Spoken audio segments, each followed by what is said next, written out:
Chaque jour, du lundi au samedi, suivez le journal du Scoop FM à 18h30, 21h30, 8h juste, 12h30 et 16h juste sur la 98.5 MHz Kipushi 24 Radio, la chaîne partenaire. Scoop FM, la neutralité réelle.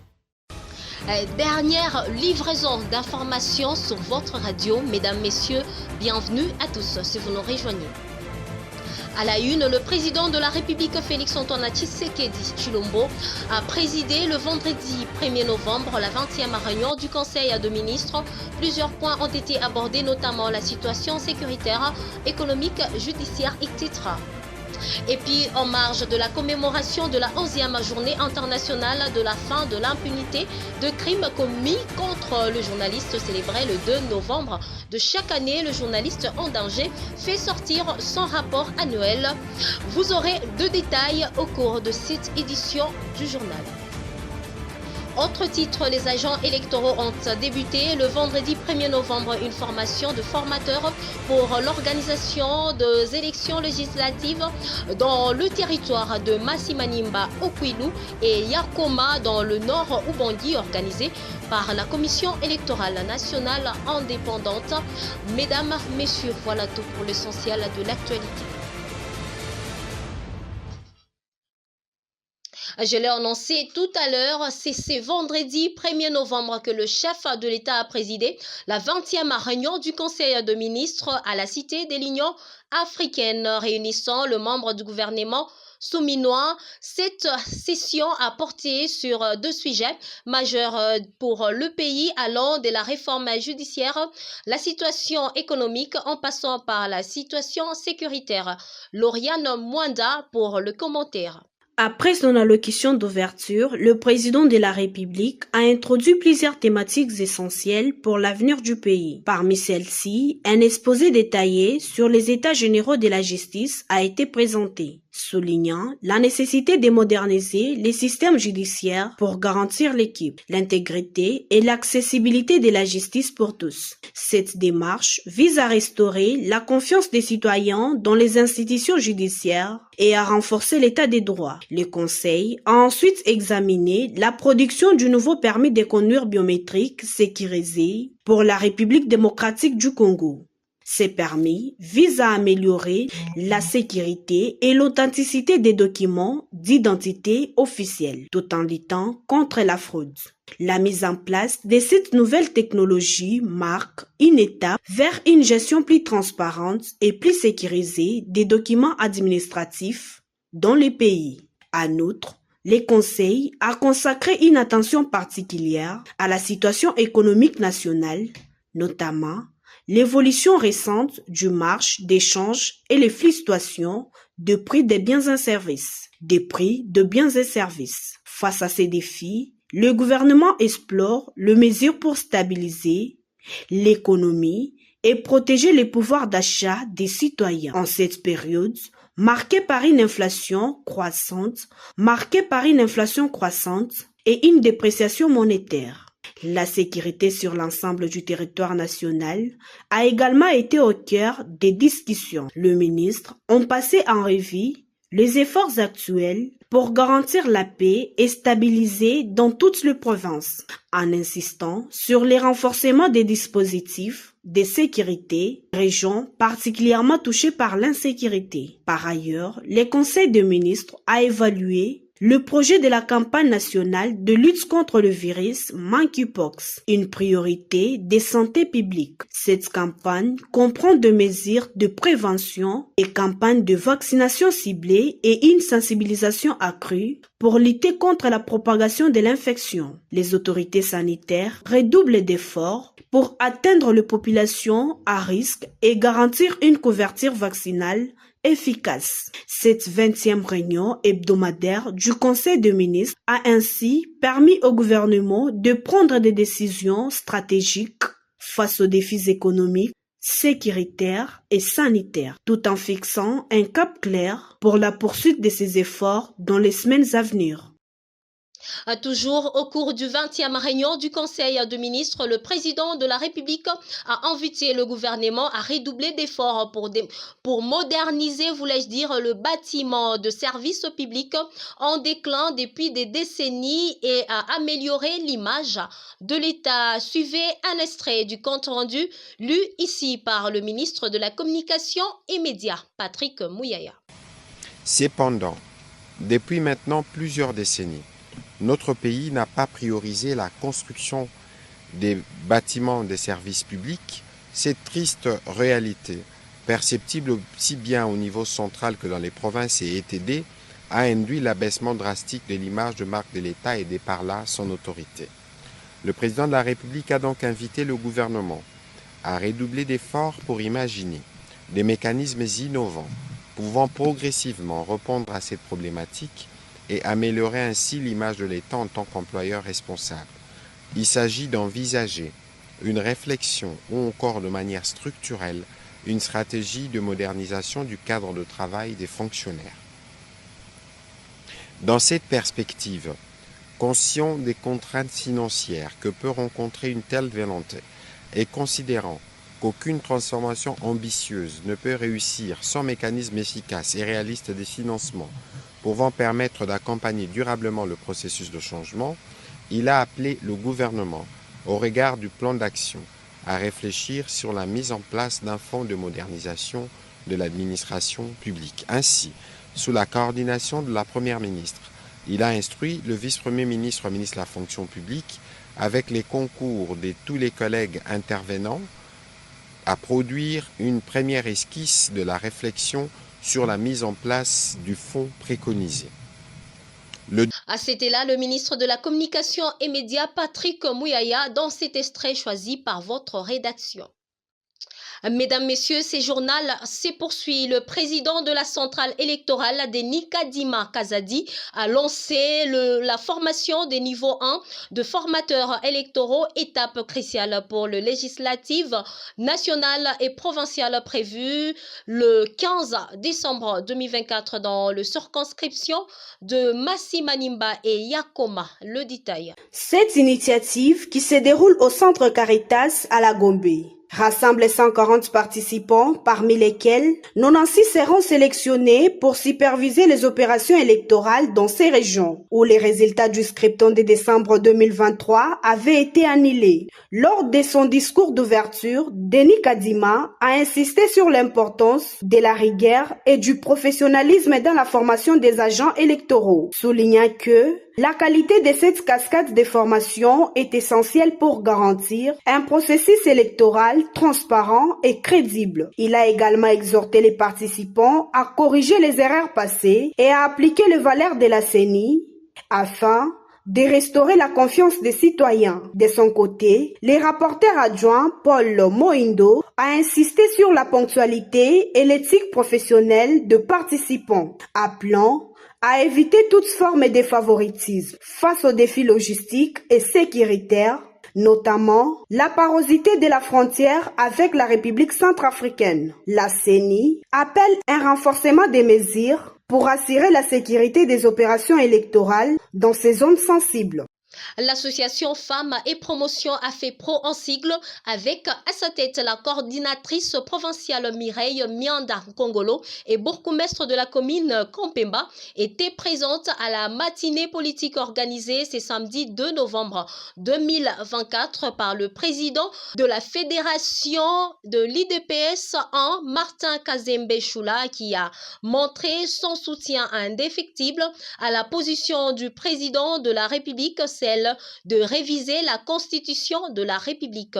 Nadège Kabolé, témoin de l'événement. Elle a été au rendez-vous à la matinée politique organisée à la Fédération Lubumbashi 1 de l'UDPS par le président de la dite fédération, Martin Kazembe Choula. Elle, c'est Mireille Mianda Kongolo, coordonnatrice du mouvement associatif dénommé l'Association Femmes et Promotion, AFEPRO, et membre de l'Union pour la démocratie et les progrès social UDPS. Tout est parti d'une entrée triomphale accompagnée de la musique folklorique. Martin Kazembe et sa délégation se sont installés.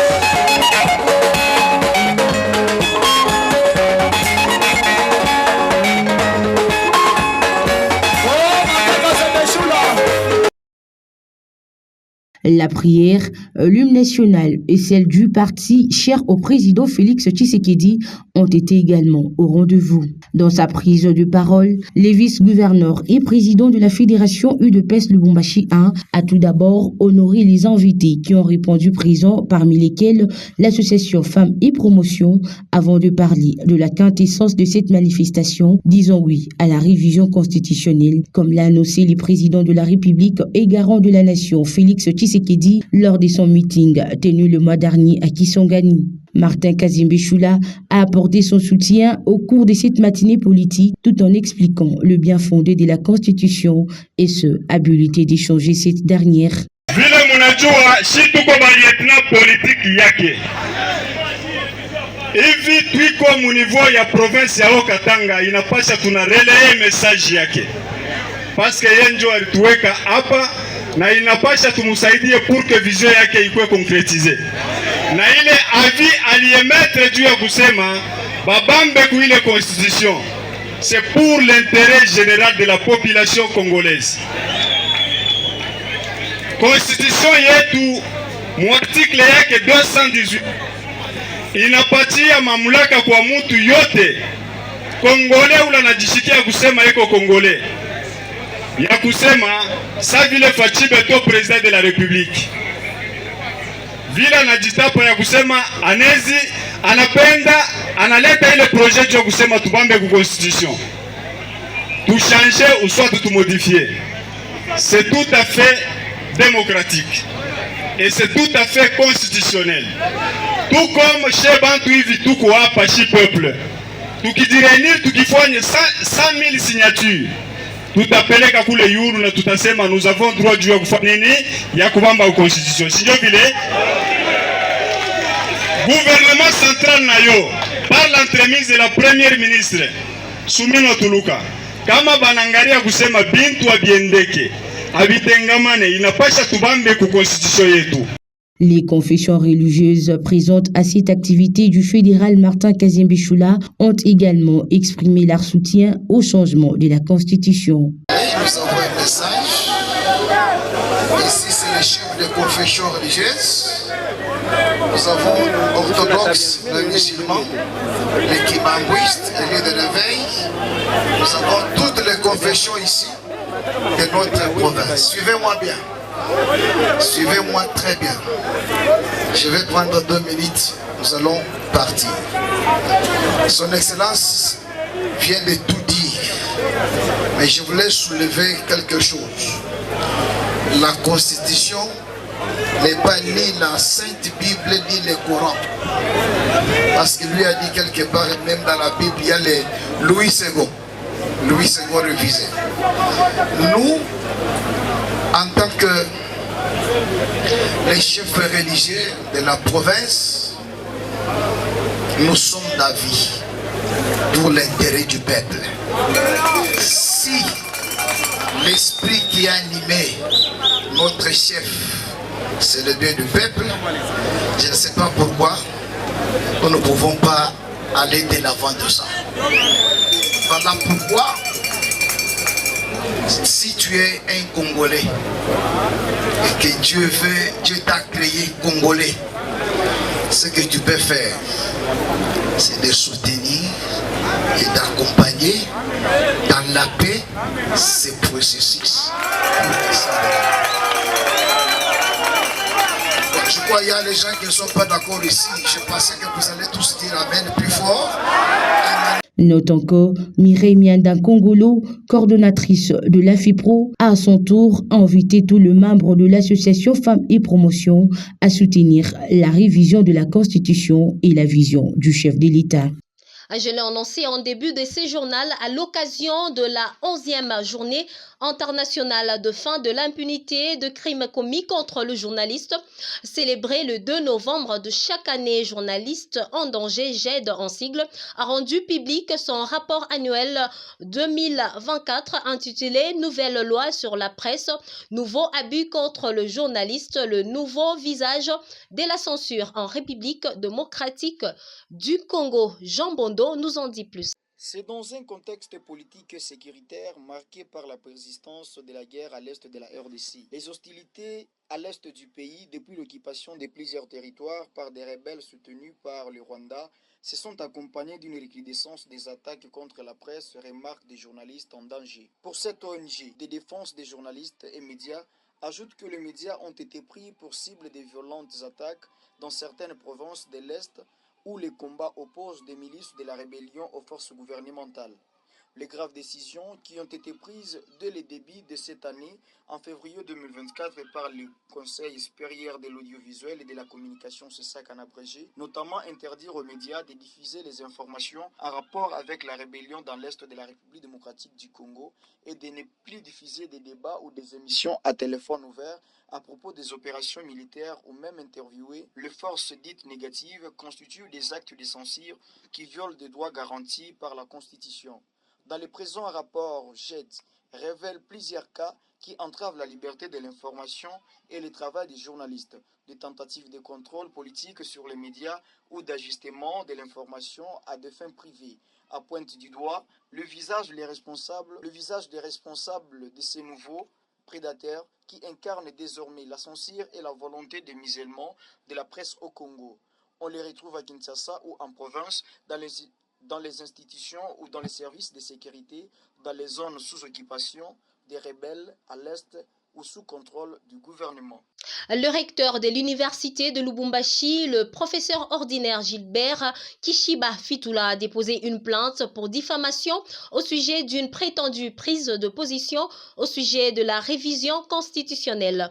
Je vous convie de les suivre dans cet extrait choisi par Christian Mouchampa.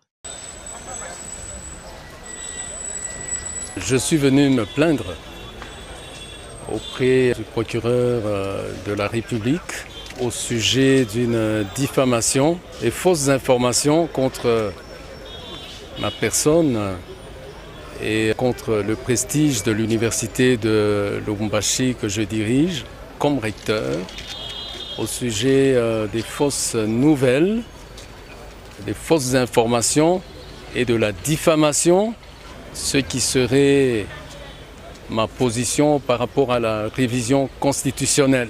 Ces propos rendus par les médias, Actualité.plus, qui relayaient d'autres sources. Ces propos sont clivants, tendancieux, diffamatoires bien entendu, d'allure à me présenter comme en contradiction à ce qu'on peut attendre finalement de mes responsabilités comme chargé d'entretenir et de porter la cohésion sociale à partir de l'université de Lubumbashi.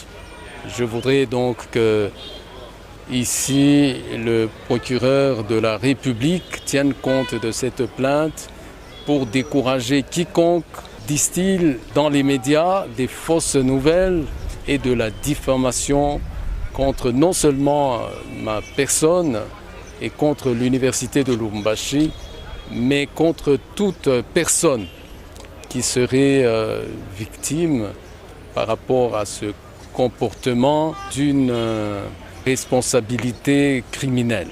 Il faut l'entendre dire comme ça. Merci. Vous étiez en train de suivre le professeur ordinaire Gilbert Kishiba dans cet extrait qui a été choisi par Christian Mouchampa. Vous informer est notre devoir. C'est par ici que nous mettons un point à ces radios-journal réalisés par l'ensemble de la rédaction sous l'appui technique de Steve Micha, Gracia Akilimali. C'est comme ça qu'on m'appelle. Et bon week-end à tous. Chaque jour, du lundi au samedi, suivez le journal du Scoop FM à 18h30, 21h30, 8h juste, 12h30 et 16h juste. Sur la 98.5 MHz Kipushi 24 Radio, la chaîne partenaire. Scoop FM, la neutralité réelle.